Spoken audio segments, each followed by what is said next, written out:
Et comme chaque mercredi, eh bien c'est le moment de l'œil de l'expert. Je rappelle que chaque semaine, un professionnel reconnu dans son domaine vient répondre en direct aux questions qu'on se pose. Ce soir, on va parler grand âge avec Bertrand Daban. Bonsoir. Bonsoir Michel Picard. Merci d'être dans ce studio. Vous êtes le directeur du centre Féronvreau. Alors, pour faire simple, c'est la branche médico-sociale gériatrique de la Catho de Lille, qui comprend notamment des EHPAD, 5, 2 sur la Côte d'Opale, 3 en métropole lilloise, mais aussi des maisons de répit et d'autres structures. On va se pencher, si vous voulez bien, sur cette période qui, a priori, nous attend tous, et qui parfois effraie, le grand âge. Le grand âge, parfois, et souvent même la dépendance. D'abord, qu'est-ce que vous auriez répondu à Chateaubriand, qui au 19e siècle avait dit « La vieillesse est un naufrage, les vieux sont des épaves ». C'est brutal. C'est brutal, et c'est un propos qui avait été repris par Charles de Gaulle, un illustre Lillois, à l'occasion du régime de Vichy, en tout cas à ses débuts, à propos de Philippe Pétain. Je répondrais que je crois que c'est surtout une question de représentation, encore que dans le cas de Chateaubriand, c'est quelque chose qu'il vivait lui-même. Mais je suis bien en peine de dire, parce que je n'ai pas encore l'âge qu'avait Chateaubriand quand il a écrit cela, ni même Charles de Gaulle, cependant, j'observe que dans les structures qui sont au sein de l'association, que se vivent des moments de joie, des moments intenses, des moments de vie, puisque c'est la vie qui se poursuit au sein de nos structures et dans d'autres. Et peut-être parfois il y a le naufrage, mais je me dis aussi qu'il y a surtout ces moments-là qui sont riches, qui sont porteurs, qui sont enthousiastes, qui sont pétillants. Mais justement, en quoi la vie en EHPAD, c'est aussi de ça dont il s'agit, peut être une nouvelle étape positive plutôt qu'une fin? Parce que la vie continue, en réalité, et les personnes qui nous font confiance en venant dans nos établissements ou bien en nous confiant les personnes qui leur sont chères, misent sur le fait que nous serons en capacité de les accompagner au mieux, de les aider à vivre les quelques encablures qui leur restent éventuellement jusqu'au grand passage.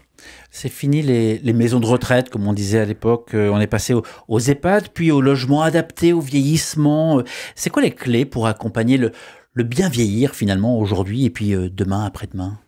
Alors, peut-être que précisément la sémantique est importante et que le fait d'être passé de maison de retraite à EHPAD a été peu heureux. Parce que EHPAD, c'est un barbarisme. Et en plus, aujourd'hui, il est connoté, il est entaché d'une certaine opprobre suite à certains événements. Donc peut-être qu'il faudrait revenir, en tout cas trouver un autre nom qui soit un petit peu plus éloquent, en tout cas un petit peu moins administratif, à tout le moins.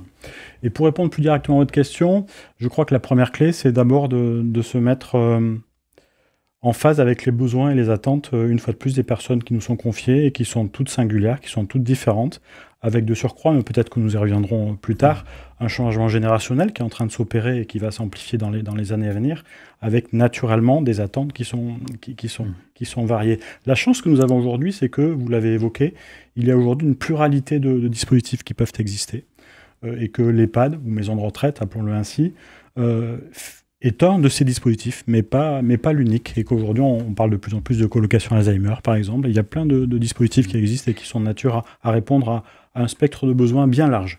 Je vais vous inviter à mettre le micro bien devant vous. Selon une enquête Harris de 2 ans, 94% des Français disent tout faire pour finir leur vie chez eux. 94%, c'est beaucoup. 92% d'ailleurs pensent que rester le plus longtemps possible à domicile va leur permettre de vivre une vieillesse satisfaisante. De quelle manière ça oriente vos décisions et puis l'avenir de vos offres ? Je me dis que probablement je répondrai la même chose à cette question-là, et à l'instar, je pense, de presque tout le monde.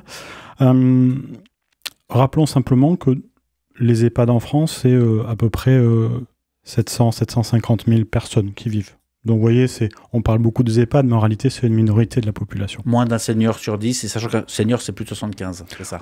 Les nonagénaires, c'est à peu près 1 sur 2. Et 10% des plus de 75 ans. Donc vous voyez, c'est quand même la portion congrue. Je pense que c'est important de le rappeler parce qu'on a érigé un petit peu l'EHPAD en épouvantail, mais il est bon de rappeler cette réalité-là. Je comprends très bien qu'on puisse, et c'est un souhait tout à fait légitime, de vouloir vivre jusqu'au terme naturel de la vie dans son domicile. Cependant, dans certains cas, les cas que je viens d'indiquer, il arrive que ce ne soit plus possible Et c'est là qu'on peut avoir recours à l'EHPAD. Donc, et la meilleure preuve, c'est qu'aujourd'hui, les structures dans leur ensemble enregistrent des taux d'occupation qui sont très élevés. En tout cas, c'est notre cas à nous. Ce qui montre bien qu'il y a un réel besoin et que on répond vraiment à une étape de la vie où clairement le maintien à domicile bien souvent n'est plus possible. Et il faut aussi des solutions de répit pour les aidants. Et l'EHPAD, maison de retraite, s'inscrit probablement avant tout comme une solution de répit pour l'aidant. Qu'est-ce que vous pouvez nous dire des autres voies, finalement, entre l'accueil complet en établissement et puis l'aide à domicile? Alors, effectivement, il y a toute une gradation, tout un parcours, on pourrait ainsi le qualifier, qui s'adapte aux pertes de la vie, aux éventuelles pertes d'autonomie de nos concitoyens. L'EHPAD lui-même offre un certain nombre de dispositifs. Il y a l'accueil de jour, il y a l'accueil temporaire et il y a l'accueil permanent. Donc vous voyez déjà, il y a un spectre relativement large de dispositifs qui existent, en tout cas de possibilités qui sont offertes. Et avant cela, avant l'EHPAD, avant ce mot qui fait peur, cette structure qui fait peur, eh bien, il y a, vous l'avez dit, le maintien à domicile. Et puis, lorsque le maintien à domicile n'est plus possible, il y a d'autres domiciles intermédiaires qui existent aussi. J'ai parlé tout à l'heure de colocation Alzheimer. C'est un dispositif qui est très naissant, qui est embryonnaire, mais qui va se développer, on peut le parier. Il y a aussi des béguinages qui existent. Il y a les résidences seniors, il y a les résidences autonomie. Donc, vous voyez, il y a vraiment toute une gamme qui existe et qui est de nature, je crois, à répondre à la variété de cas, mais avec vraiment cette particularité, je crois, des EHPAD, c'est de répondre finalement au spectre haut qui est celui de la perte d'autonomie et de l'impossibilité de vivre dans les structures que je viens de nommer. Parce que je suis sûr que bon nombre de personnes qui nous écoutent ont vu ces reportages sur ces immenses maisons avec 20, 30 nonagénaires ou octogénaires qui faisaient un peu la fête ensemble, qui ont des activités en commun. Et on se dit, mais est-ce que c'est pas ça aussi finalement l'EHPAD parfait ? Alors, c'est un des visages de l'EHPAD, parce que c'est important de le souligner, et merci d'ailleurs de m'offrir l'occasion de le faire, c'est que on parle beaucoup de l'EHPAD mouroir, évidemment, mais un des visages, c'est aussi la joie, je le dis, et récemment, dans notre EHPAD Saint-Antoine-de-Padoue, qui est situé porte des Postes à Lille, 12 résidents ont fêté conjointement avec leur famille leur centenaire. Donc, et c'est un moment de joie qui avait été organisé par la direction de l'établissement parce que certains ont témoigné de leur vivacité, de leur appétit de vivre, de leur goût de vivre. Et la preuve, c'est qu'arrivé à 100 ans, c'est qu'il avait fallu qu'il soit enthousiaste. Mais comment vous faites pour vous adapter à l'évolution permanente finalement ? Alors, c'est un processus continu, mais cependant, la limite des EHPAD, évidemment, c'est le bâti, c'est l'architecture. Puisque quand on construit un EHPAD, vous imaginez bien que ça prend du temps et qu'on le fait pour une génération ou deux. Donc quand on a conçu les EHPAD d'aujourd'hui, on l'a fait avec des critères qui sont probablement aujourd'hui en partie dépassés, sur un modèle notamment hospitalier. Donc de mon point de vue, tout le défi aujourd'hui, c'est d'adapter les structures existantes aux besoins des générations qui vont arriver. Et en particulier, la fameuse génération des boomers, qui représente numériquement finalement un défi majeur, avec de surcroît, eux, des besoins et des appétences qui seront distincts de leurs aînés.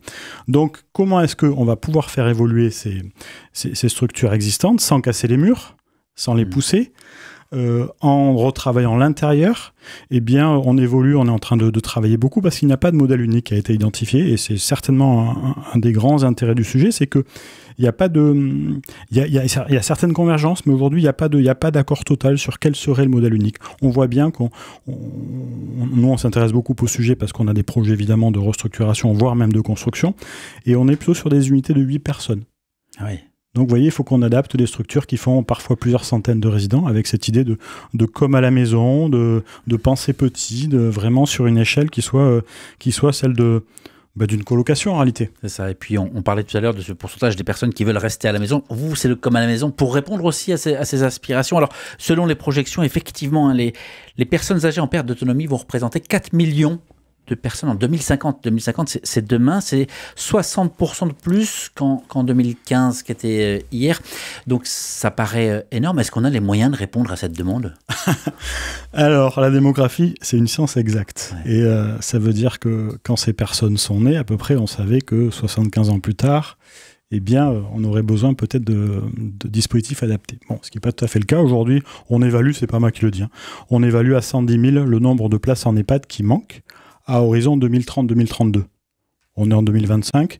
Pour construire un EHPAD, vous voyez, c'est un peu juste. On sait aussi que les finances publiques, elles sont ce qu'elles sont, donc elles ne sont pas très florissantes.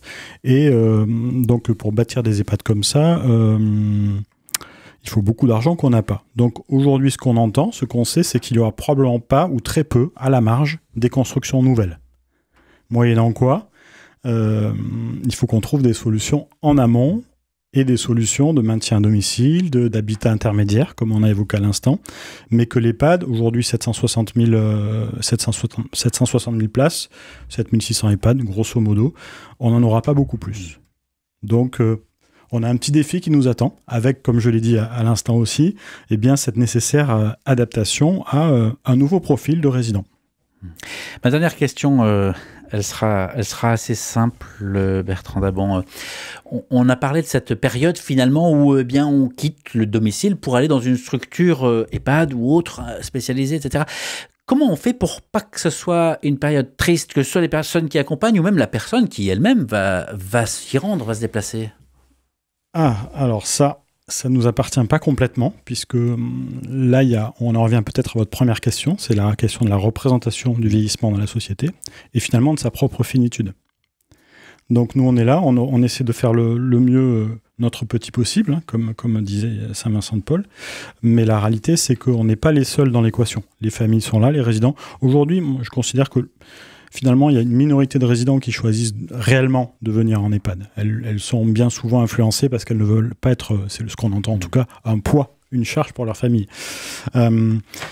Donc on fait le mieux une fois qu'on est accueilli, mais ça veut dire aussi être très présent auprès des aidants, auprès des familles qui nous confient leurs proches, parce que il y a chez elles souvent une question de culpabilité quand même.